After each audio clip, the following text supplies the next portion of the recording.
Hello everyone. Today we will discuss about the thermodynamic processes. So what are thermodynamic processes?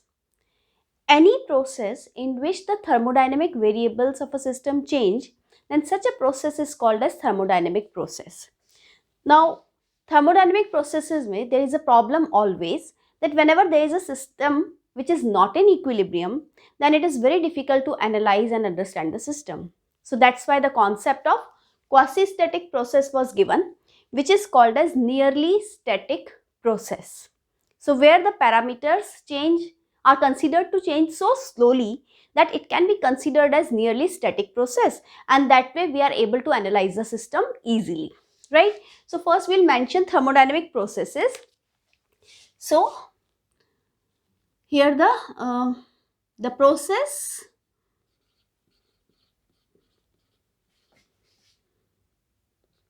in which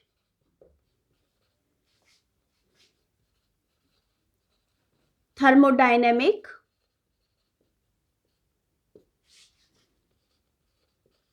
variables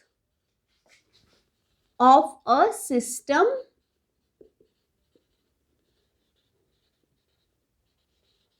change. And I have already told you what are quasi-static processes. So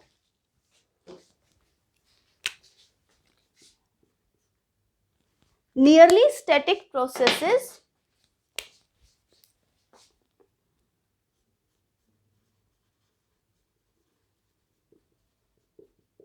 nearly static process which is so slow that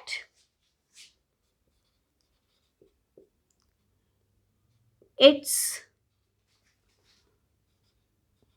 variables are nearly same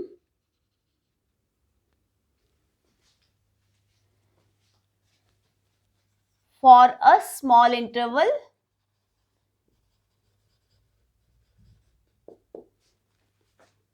and the system is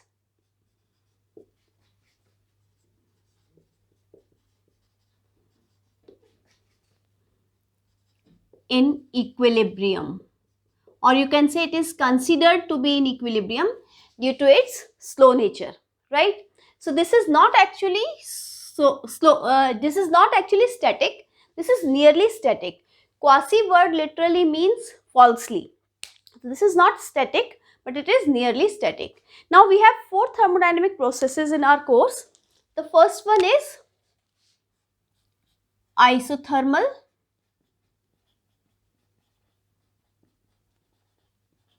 then we have adiabatic,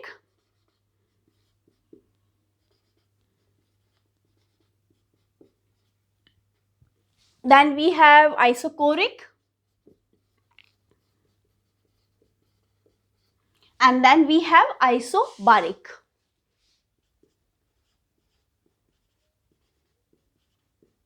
I have written these four processes like this because we are going to discuss a few important points in comparative way.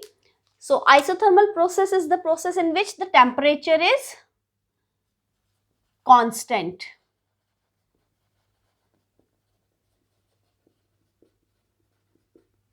Right? Here what is constant? In adiabatic, heat is constant. In isochoric, volume is constant. And in isobaric, pressure is constant.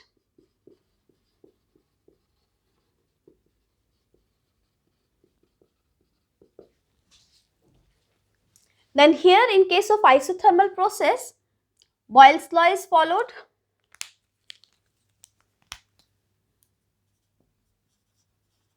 What is Boyle's law? You have studied in chemistry. Boyle's law is PV is equal to constant.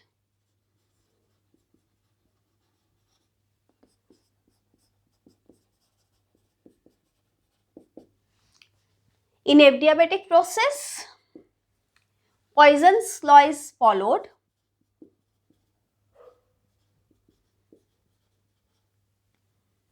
What is Poisson's law? This can be written as PV to the power gamma is equal to constant,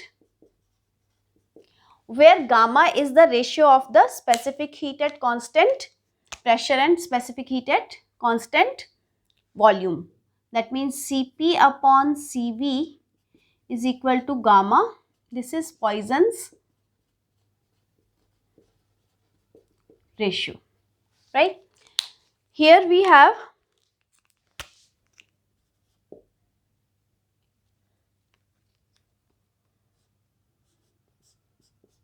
P upon T is equal to constant, because here volume is constant, and here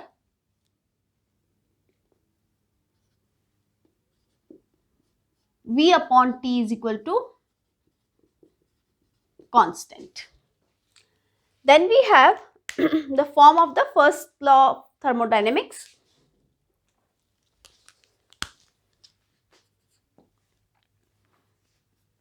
So we know that what is first law?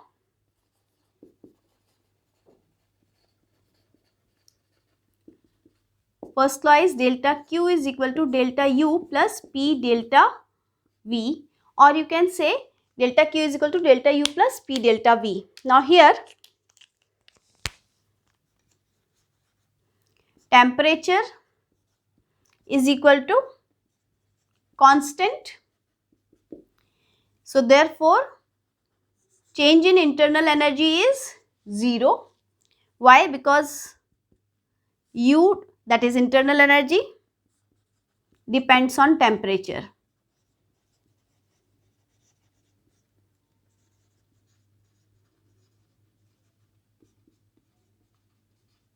So if temperature changes, internal energy changes, otherwise it is constant.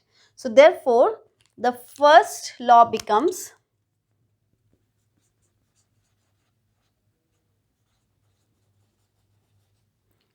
delta Q is equal to P delta V, or this can also be written as delta Q is equal to delta W, right? One and the same thing. So this is the first law. That means whatever heat is supplied is used in doing work.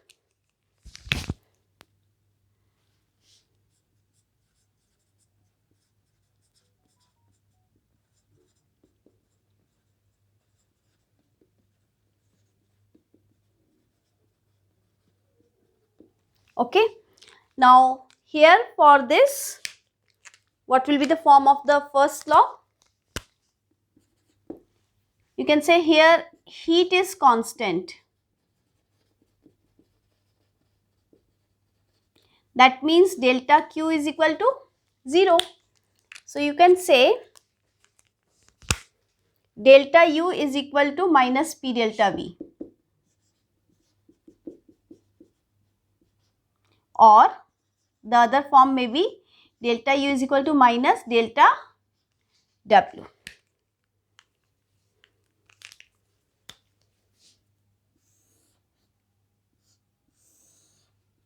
So this is the form of first law for adiabatic process.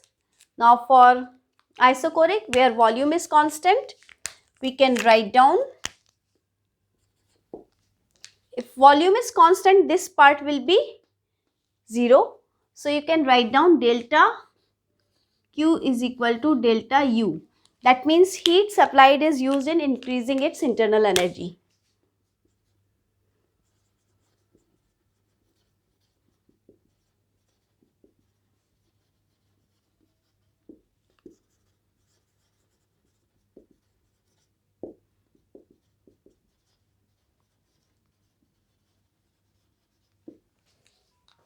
Right?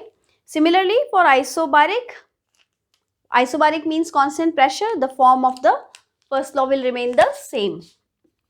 So here the form will remain the same, delta Q is equal to delta U plus P delta V, or delta Q is equal to delta U plus delta W, the same form. Then we have indicator diagram. We may have many points here, we can summarize a few only over here. So indicator diagram, what is an indicator diagram? It's a PV or T graph, okay. So here in this case Boyle's law is followed. So for Boyle's law, we know that P is inversely proportional to volume. So if we are writing P over here, V over here, the form of the graph will be, right, if a system goes like this will be expansion.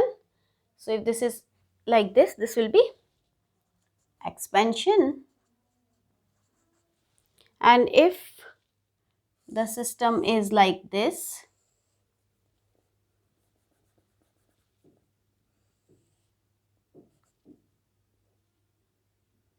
this is compression.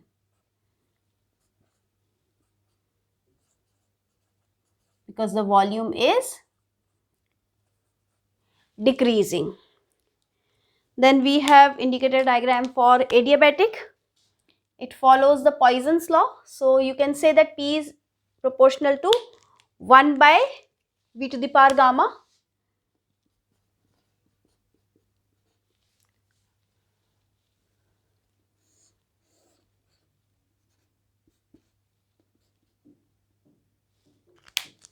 The difference between these two is, inverse proportionality is there. The difference between these two is that this is steeper graph. So this is for expansion I have drawn. This is steeper than isothermal.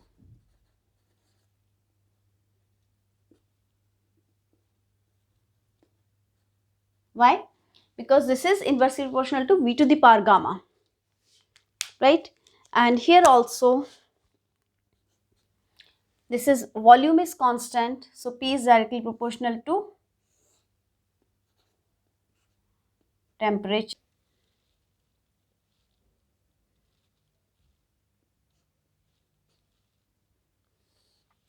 PT graph will be straight direct proportionality. And here also we can draw,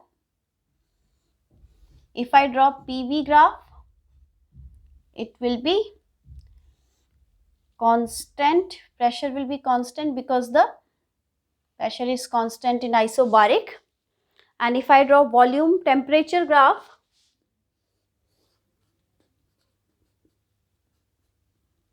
this will be a straight line, direct proportionality.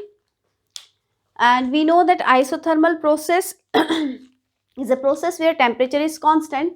So for this we consider the material to be of high heat capacity, so that not appreciable change in temperature is there. For adiabatic we know that insulated walls